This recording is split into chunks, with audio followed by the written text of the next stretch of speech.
life just took a really downward spiral turn for me as an 8-year-old. First, I was molested by my PE teacher. Then I was molested by the insurance agent. I was then molested by my caregiver's sons. My name is Debi Markland. Hear my story. I was born in Jamaica, Westmoreland. Nobody knows about that place because it's the country part of Jamaica. And I was born to a teenage mom. And I had the privilege of growing up with my maternal grandmother and my father as my mom moved away to another country in order to find a better life for us. And I really enjoyed my life as a child with my grandmother, growing up in the country, running around in the front yard while the rain was drizzling down every afternoon at around 3 p.m.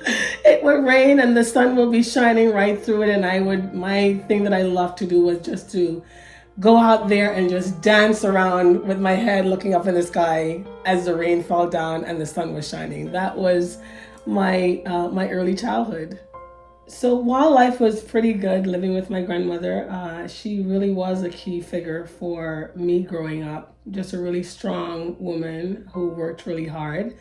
And it was time for me to go and live with my mom, who lived in another country, because after all, she had gone there to make a better life for us. And unfortunately, within 3 months of going to live with her, life just took a really downward spiral turn for me as an 8-year-old.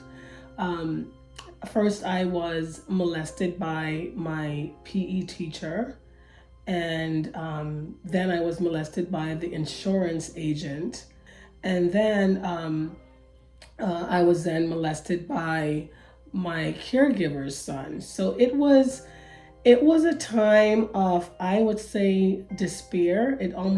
I would equate it to being in the pit. I felt like I had fallen into a dark pit in my life. In my little 8-year-old mind, I thought that I did something to cause that to happen to me, because clearly these people didn't know each other. My PE teacher didn't know the insurance guy, and the two brothers didn't know the insurance guy or the PE teacher. So in my little 8-year-old mind, I had it that there would have to have been something that I said or did, or something about myself that called this on me. So I, again, lived a whole life of guilt. And I had to go through a process of forgiving myself. You know, I wrote myself a series of letters back to that little girl, you know, just really assuring her and affirming her of her courage, her bravery. I mean, because really, at 8 years old, that was hard for her.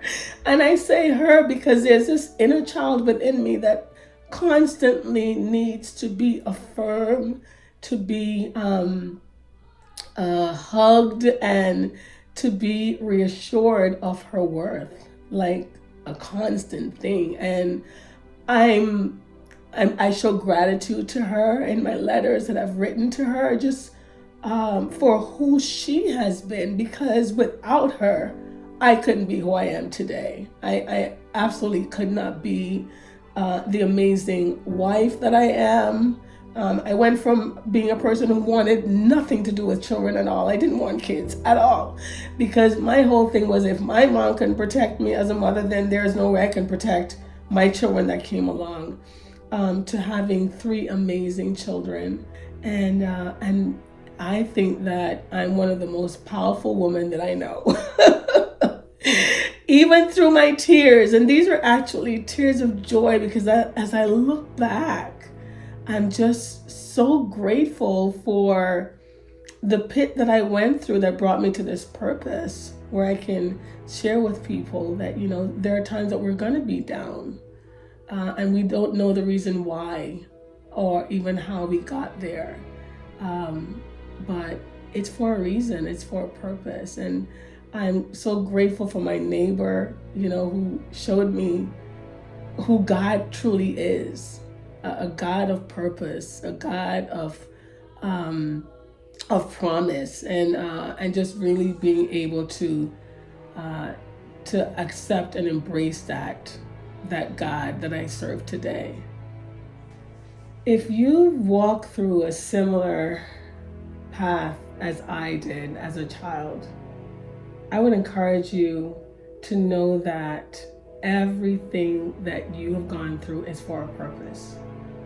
I want you to know that you can turn that around and that can help others, because these things that we go through, they may be a setback, but it really is a setup for you to truly live out the life that you were created to live. And when I think about my life today, if someone were to tell me at 8 years old that I would be the woman that I am today, a person who is full of Godfidence, not confidence, but Godfidence, a person who offers so much to others and live out a life that's fulfilled and full of abundance, which is what God has promised me, I probably wouldn't believe it, but I want you to know that you can do that too. That's what your life is for. You were created to make the difference in this world through whatever circumstances you find yourself in.